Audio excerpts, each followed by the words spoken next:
ሃይ ሰላም ሰላም እንዴት ናችሁ? ዛሬ ስንግ እንሰራለን።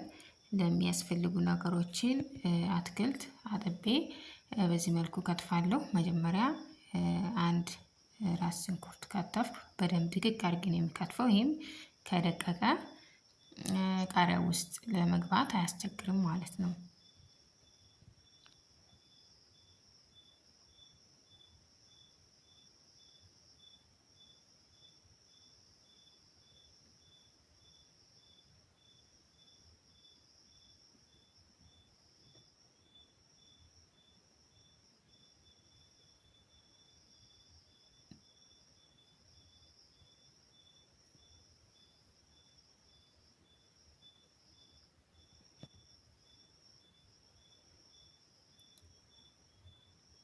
ሁለት ቲማቲም እዚህ መካከል ላይ ያለውን ነጩን ካወጣን በኋላ በደቃቁ ከትፈን በደንብ እንቀጠቅጠዋለን።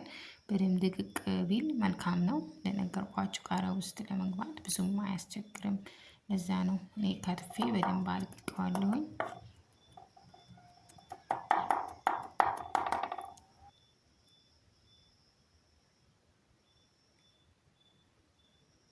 ሰላጣ ጨምሬበታለሁኝ።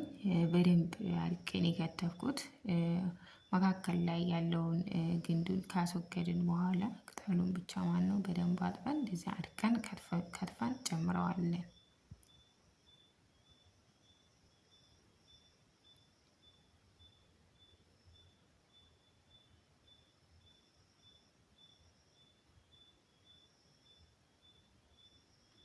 ነጭ ሽንኩርት ለሰላጣው ጣዕም ለሽታም በጣም አሪፍ ነው። ነጭ ሽንኩርት ቀጥቅጬ የሚበቃኝን ያክል በደንብ አድርጌ ጨምርበታለሁ።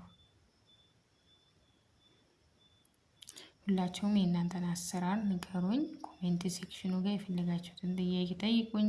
እንግዲህ የተለያየ አካባቢ አሰራሩ የተለያየ ሊሆን ይችላል። እኔ በማውቀው ይሄኔ የማውቀውን አሰራር ነው የማሳያችሁ። ምናልባትም ሌሎች የሚጨመሩ አትክልቶች ሊኖሩ ይችላሉ። ስለዚህ የኔን በዚህ መልኩ ነው የማሳያችሁ። አሁን ሎሚ ጨመርኩኝ።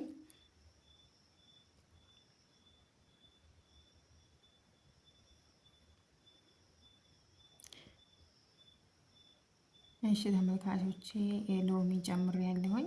የሎሚው ፍሬ አወጣሁ።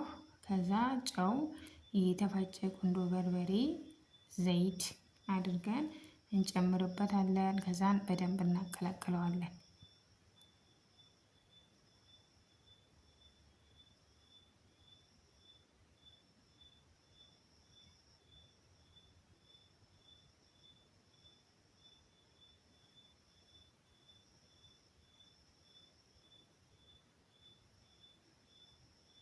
በጣም ደስ ይላል።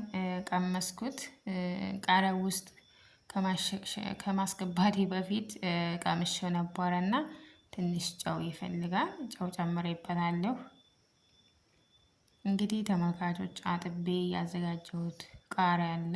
ይህንን ውስጥ ያለውን ፍሬ በማውጣት የከተፍነውን ሰላጣ የምናስገባ ይሆናል ማለት ነው። ያው በዚህ መልኩ ፍሬውን መጀመሪያ በቢላዋ እስከ መጨረሻው ሳንከትፍ የተወሰነ ከቀደድን በኋላ ፍሬውን በትንሽ ቲስፑን በመጠቀም ፍሬውን በዚህ መልኩ አወጣሁለት። በጣም ቀላል ነው። ጊዜ አይፈጅም። ብዙም ወጪ አይጠይቅም። ሁላችሁም ሰርታችሁ ትጠቀሙ። በጣም ደስ ይለኛል። ጋይስ ይህን ይመስላል። ፍሬውን በዚህ መልኩ አውጥቼለታለሁ። አሁን ሰላጣውን ቃሪያ ውስጥ ማስገባት ይሆናል ማለት ነው። አሁን ተመልካቾች ሰላጣውን አድቅቄ ስለሆነ የከተፍኩት ቃሪያ ውስጥ ለመክተት ብዙም አያስቸግረኝም።